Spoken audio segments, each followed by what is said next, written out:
Isn't there any way out of here? I've gone over every inch of it, Patsy. There's not a chance. It's like being buried alive. I almost wish he had shot us. It would be better than dying like this. I'm going to make him wish he'd shot us, too. What? In fact, I'm going to make him come back to do it. Right now.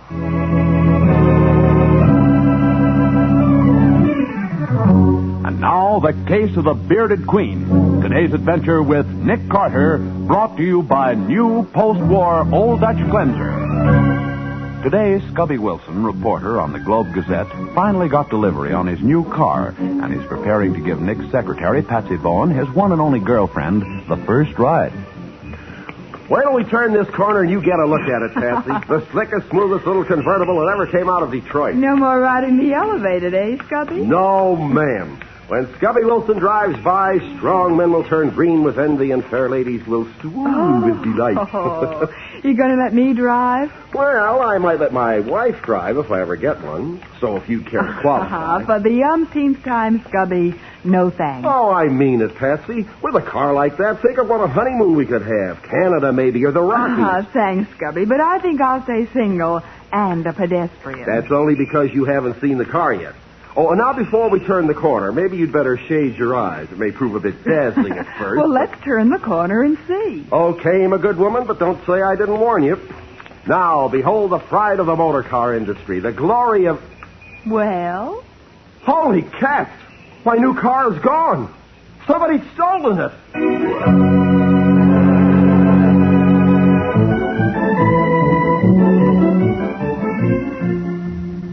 All right, Sergeant. And if the car should turn up this afternoon, will you call me here at my office? Thanks a lot. Goodbye. What'd he say, Nick? Nothing yet, Scubby. They put it on the police radio, but it wasn't very encouraging. There's been an epidemic of car thefts lately. And none of the stolen cars has been recovered. Oh, gee, Scubby, that's tough. Oh, fine. $1,500, and I only drove it 20 blocks. Brother, that's the most expensive taxi ride I ever had. Have the police any ideas, Nick? Yes, they do, Patsy. I think it's the work of a gang of boys about 16 or 17. Why, kids that age wouldn't be able to sell the cars if they did steal them, would they?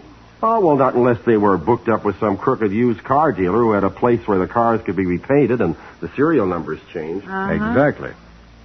If kids are stealing cars on a large scale, they're working for some adult. And there's nothing more rotten than a crook who makes criminals out of youngsters. Some kids seem to be born that way. Oh, no, they're not, Scubby. No, they're not, Scubby. It's a matter of environment and training. Remember, these boys grow up with no place to play except the streets under the elevated. Give them a fair chance, and they're all right. That's true, Scubby. Nick proved it with the Downtown Boys Club. Right. Why, some of those fellows down there had pretty bad records, and we got them. But now I'd trust them anywhere. Oh, I know, but at the same time... Oh, let me get it. Hello. Yeah, speaking. Huh? Oh, hey, that's great. They found it. They did? Good. Not even scratched, huh? You sure? Oh, swell. Oh, who took it, do you know? Oh, yes. Yes, I know him. Well, thanks, Sergeant. I'll be right down. Was it stolen by somebody you know, Scubby? Somebody we all know, Patsy. Huh? Danny Walker, Nick. Danny Walker? Why, he belongs to the Downtown Boys Club. Are you sure? Sergeant Brady says they've arrested him, and he admitted taking it. I can't believe it. Come on. We're going to look into this thing right now.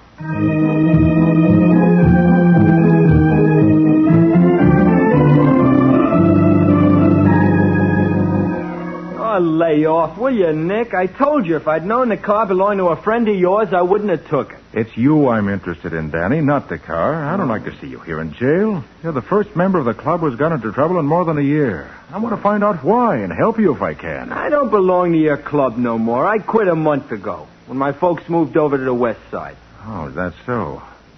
I knew you hadn't been around lately, but I didn't know you'd quit. Oh, them clubs is kid stuff. I'm 18 years old. Danny, listen. We've been pretty good friends. Oh, look, Nick, you're a good Joe, see, even if you are a private eye, but let me alone, will you? No, Danny, I won't. When you came out of reform school, you gave me your word to go straight. And until now, you have.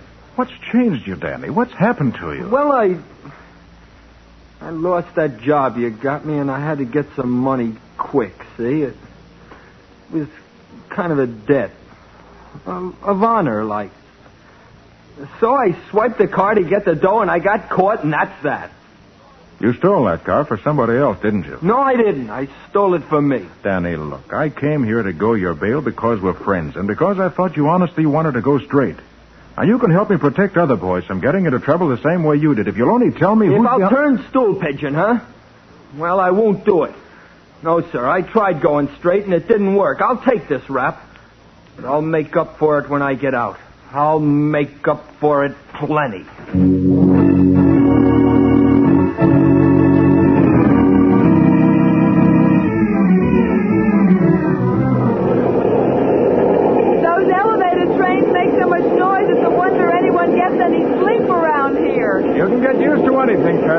Oh, there's Scubby in front of that delicatessen. And there's the space where we can park. I hope he's been able to find out something. Hello, beautiful. Hello, Scubby. Hiya, Nick. You have any luck, Scubby? No, not much.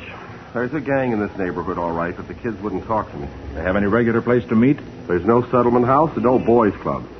But some of them hang out at the West Pine Street garage. A garage? Now, don't get excited. I know it sounds like a perfect lead, but I met the boss. And if he's a crook, I'm Jesse James. Well, I'd like to talk to him anyway. What's he like? Nice old fellow. Name of Bainbridge. And everybody calls him Pop. I think you and he will have a lot in common. What? Not you, Nick. What? I said I think you and Pops Bainbridge will have a lot in common. Oh, never mind. You'll see for yourself. Come on.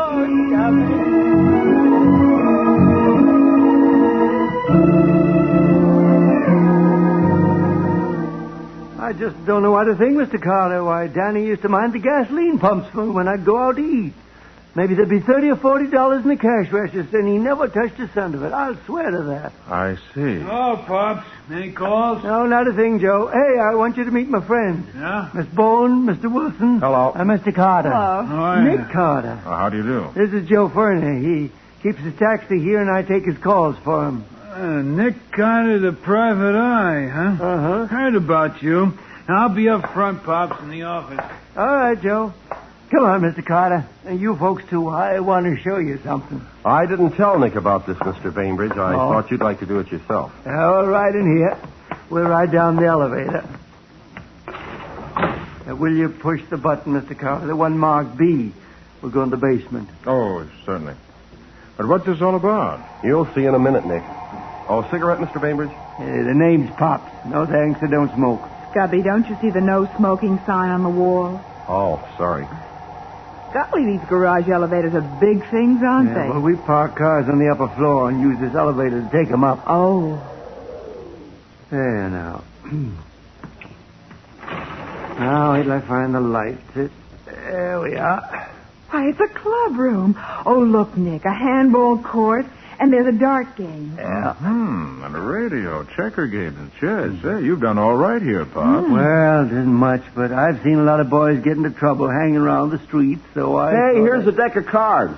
Like to try a hand at gin rummy, Nick? Oh, no, thanks. Oh, look, Nick, somebody's been doing a little artwork on these cards. You see the beard on this Queen of Hearts? Whoever drew that has talent. Even changed the expression on her face. Hey, that's pretty good. I hoped I was helping the boys by fixing up this place, but now I don't know. Why do you say that, Pop? Well, look what happened to Danny, one of the finest youngsters I ever knew. Now, maybe hanging around the garage here got him one in a car of his own. I'm afraid it's not that simple, Pops. Well, thanks for your time. You've been very helpful. I'm just sorry I couldn't do more. You've helped me a great deal. A great deal more than you know.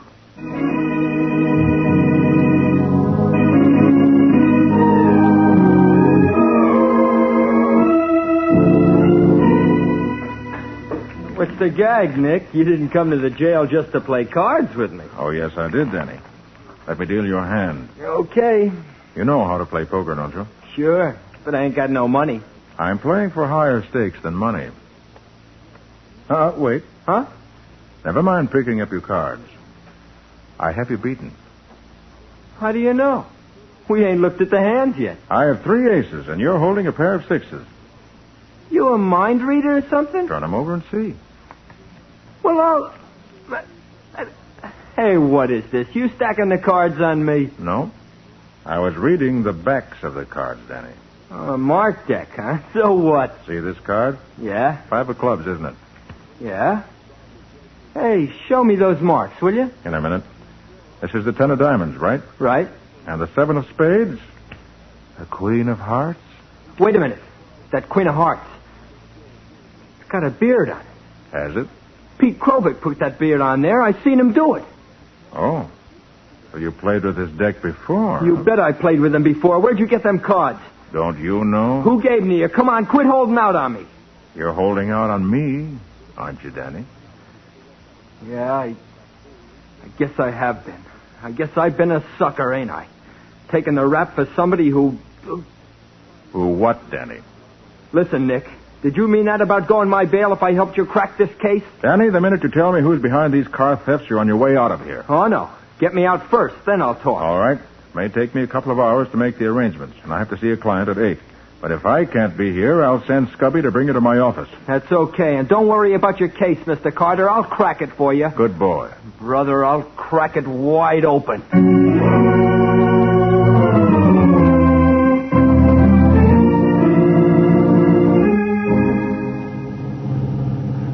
That's Nick's house over there, Danny. Okay. You better park on this side, Scubby. Nick's car's in front of the house. Sure.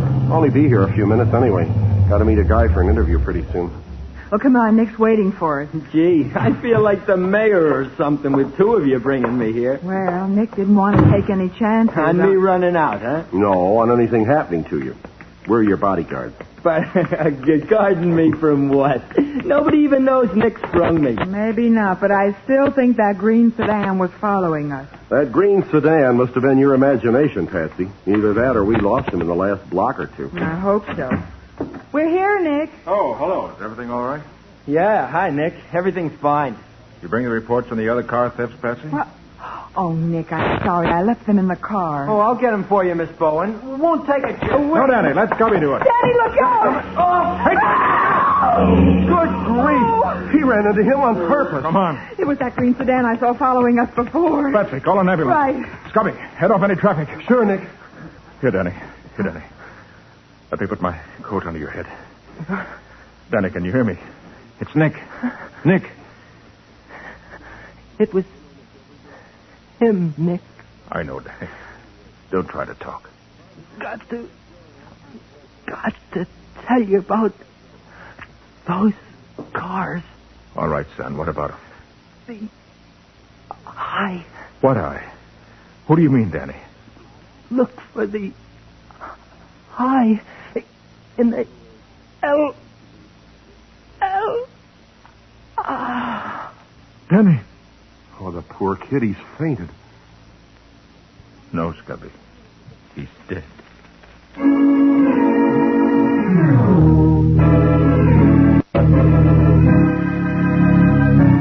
The I in the L.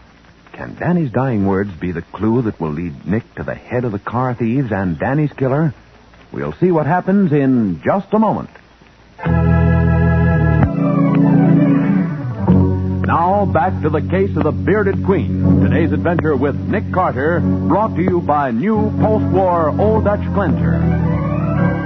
Back at the office, Nick, Patsy, and Scubby are puzzling over the connection between the automobile thefts and Danny Walker's dying words. Look for the I in the L.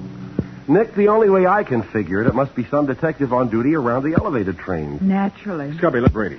And ask him confidentially if any L detective has shown sudden prosperity since these car thefts started. Sure, Nick. If only we could have got the license number of that green sedan. Yes. Well, at least we have the fragments of glass from that shattered headlight. That may help us to identify it. And the police are checking every garage in town for a green sedan with a broken headlight lens. I felt sure that car was following us, but I didn't see it when we got here. Probably parked the car up the street with his lights off and his motor running just in case. And when Danny started to cross the street alone, the murderer saw his chance and took it. Right.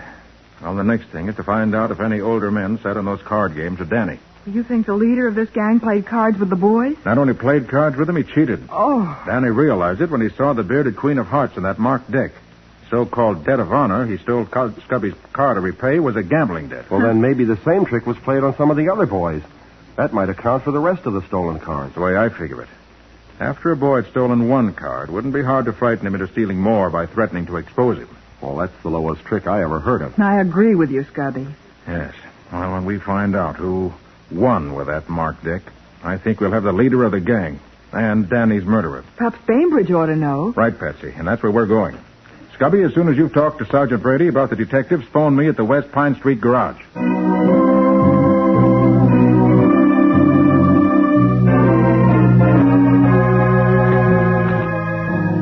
Well, there are a couple of older fellas who sometimes used to play down there, Mr. Carter, but I don't... Pops. Oh, Joe. What's the matter? No gas tonight? Oh, I didn't hear you drive up. Been here 2 or 3 minutes. You're so busy talking to your friends, you didn't see me. Oh, we were talking about Danny Walker. Yeah, nice kid. Too bad he had an accident, wasn't it? How about putting some gas in my car? Sure, Joe, sure. Right away. Answer that, will you, Mr. Carter? Oh, yes. It may be for me anyway. I'm expecting a call. Well, maybe it's for me, too, Nick. I'd better come with you. Nick, I didn't want to be left alone with Joe. Did you see the look on his face and how scared Pops was? Yes, I noticed it. You better stay right outside the booth here. Yes. Hello? West Pine Street garage. That you, Nick? Oh, yes, Scubby. What did you find out? Not a thing. As far as Sergeant Brady knows, there's nothing against any of the detectives around the elevated. Of course, there's been no time for any investigation, but Sergeant Brady thinks we're on the wrong track. He may be right. But the I and the L is the only thing we have to go on. And I'm going to follow it through. Okay. Oh, say, will you ask Pops if he found my cigarette lighter? I had him. We were going down to the basement there. Remember when Patsy pointed out that no smoking sign and I had... Scubby, that may be it. That may be what? Never mind. You at headquarters? Yes, why? I'll call you back in 15 minutes. Give you the whole story for your paper. Did he find out anything, Nick? Wasn't anything to find out. Where are Pops and Joe? They went out to the gas pump. Good. I want to take another look at that elevator. Are we going down to the clubroom? Not this time. Must have been blind not to have seen it before. Seen what? An elevator made of steel plates riveted together, push-button controls, and a no-smoking sign painted on the wall. Well, what's unusual about that? Here's the elevator. Step in, I'll show you. Uh-huh. See, Patsy? One of those rivets is right in the middle of the I in no smoking. The I and the L. The letter I and the no smoking sign in the elevator, of course. Danny died before he finished the word. But, well, how does that... This elevator is run by push-button controls, Patsy. A button for each floor. I know, but... There were another floor, a secret floor. The control button for it would have to be concealed, too. And that rivet in the letter I may be it. Push it, Nick. Let's find out if... Nick, we're going down to the boys' clubroom. Think you'll find we're going past the clubroom, Patsy. But we can't go past the basement. No? Ever hear of a sub-basement? Huh? Why, of course. Yes, we're passing the clubroom. There is a secret floor. Maybe we're going to discover a lot of secrets. Well, this seems to be it. Whatever it is. Gosh, it's dark here. There should be a light switch near the elevator. Yes, here it is. Nick, it's another garage. A complete paint shop. And mechanical equipment for working over stolen cars. Look, at the other end of the room, a green sedan with a broken headlight and the fender all dented. That's the car, all right. The one that killed Danny. Hopper, you two, sister. Joe, I thought you were... I came down while you was telephoning. I've been standing right behind this pillar waiting for you, baby. You and the boy. Now, look, Joe. Carter, take your rod out of your pocket and drop it on the floor. No, don't turn around. Whatever you say. But you're not playing this very smart. Smarter than you, Flatfoot. And take that pocket, too, sister, just in case you might be packing some heat. Where's Pops? Have you done something to him? Me? I don't do nothing to nobody, unless it's an accident. Of course, I do have an awful lot of accidents. Hit and run accidents, Joe? Sometimes. But I'll be able to do better than that for you two. Something real neat and artistic. Now, wait. You don't realize the police know we came here. So you come here, then you left, see? Nobody will find this cellar, and nobody will ever find you. So long, suckers. I'll see you again tomorrow, the next day. And when I do, you're going to have one of the neatest little accidents that ever happened. So long, suckers. I'll see you again tomorrow, the next day. And when I do, you're going to have one of the neatest little accidents that ever happened.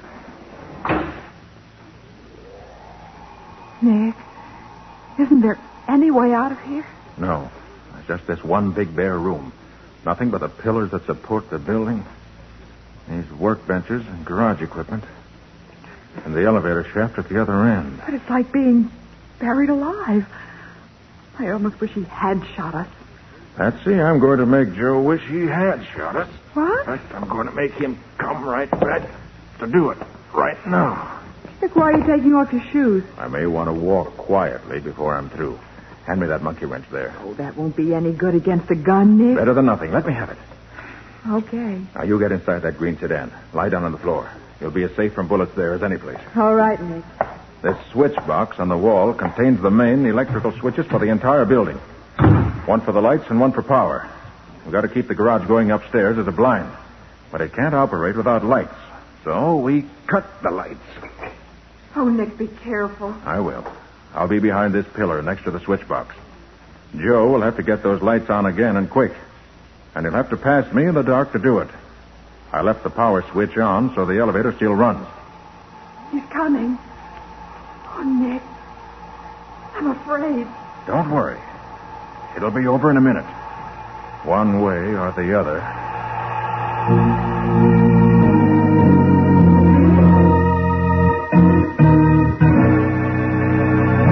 Nick and Patsy wait tensely in the darkness, unarmed, as the elevator descends, bearing a killer with a gun in his hand and murder in his heart. We'll see what happens in just a moment.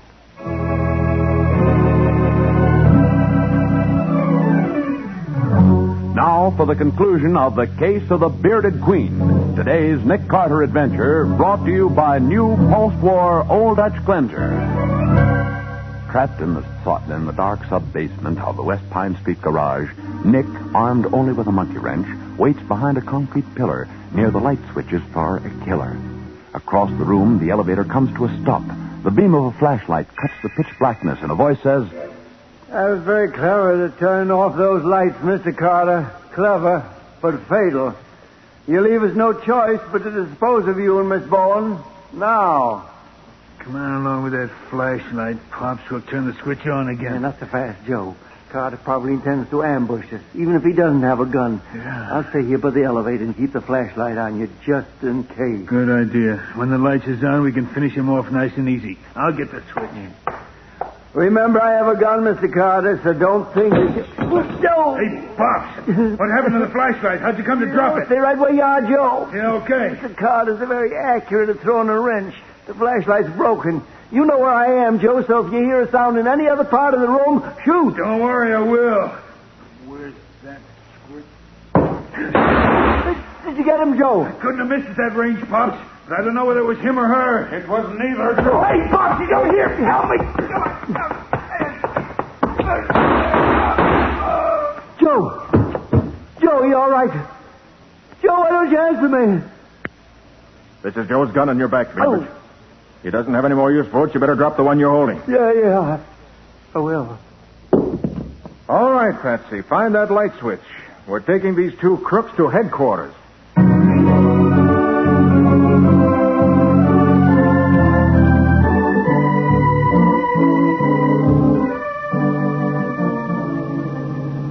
Straight ahead on this street, Scubby. You can't miss the sign out front. The West Side Boys Club, grand opening tonight. Okay.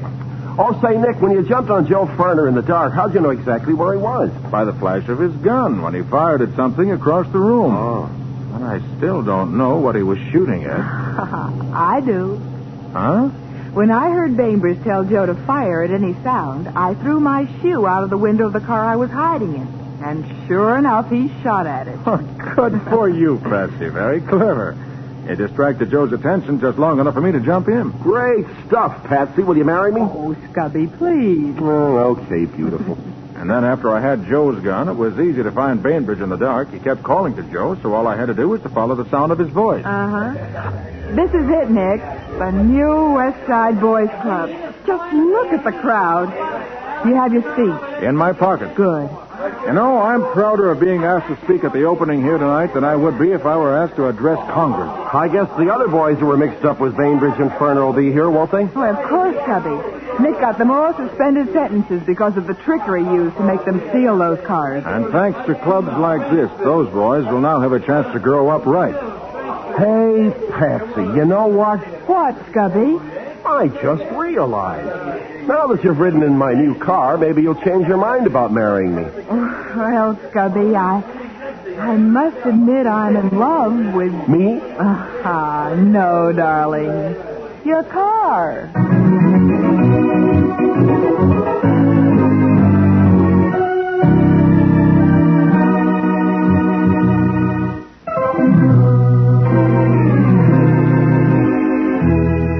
Nick Carter, Master Detective, is presented each week at this time and over these same stations by the Cudahy Packing Company, makers of new post-war Old Dutch Cleanser.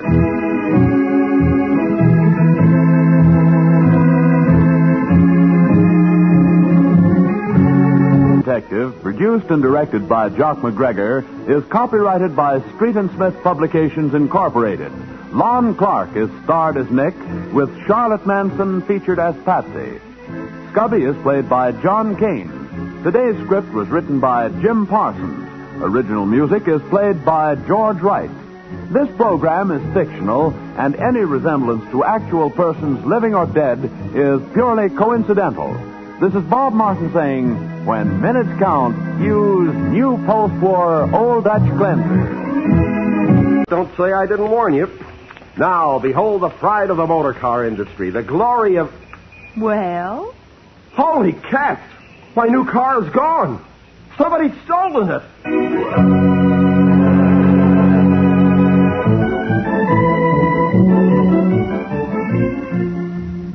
All right, Sergeant. And if the car should turn up this afternoon, will you call me here at my office? Thanks a lot. Goodbye. What'd he say, Nick? Nothing yet, Scubby. They put it on the police radio, but it wasn't very encouraging. There's been an epidemic of car thefts lately. And none of the stolen cars has been recovered. Oh, gee, Scubby, that's tough. Oh, fine. $1,500, and I only drove it 20 blocks. Brother, that's the most expensive taxi ride I ever had. Have the police any ideas, Nick? Yes, they do, Patsy. They think it's the work of a gang of boys about 16 or 17. Why, kids that age wouldn't be able to sell the cars if they did steal them, would they? Oh, well, not unless they were booked up with some crooked used car dealer who had a Pleiades will swoon with delight. Oh, you going to let me drive? Well, I might let my wife drive if I ever get one. So if you care to qualify. For the umpteenth time, Scubby, no thanks. Oh, I mean it, Patsy. With a car like that, think of what a honeymoon we could have. Canada, maybe, or the Rockies. Thanks, Scubby, but I think I'll stay single and a pedestrian. That's only because you haven't seen the car yet. Oh, and now before we turn the corner, maybe you'd better shade your eyes. It may prove a bit dazzling at first. Well, let's turn the corner and see. Okay, my good woman, but... Nick, isn't there any way out of here? I've gone over every inch of it, Patsy. There's not a chance. It's like being buried alive. I almost wish he had shot us. It would be better than dying like this. I'm going to make him wish he'd shot us, too. What? In fact, I'm going to make him come back to do it. Right now.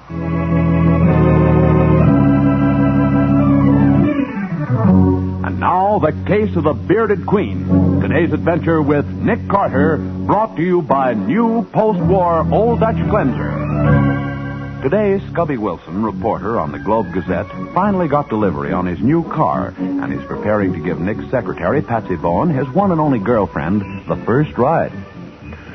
Why don't we turn this corner and you get a look at it, Patsy? The slickest, smoothest little convertible that ever came out of Detroit. No more riding the elevated, eh, Scubby? No, ma'am. When Scubby Wilson drives by, strong men will turn green with envy and fairly...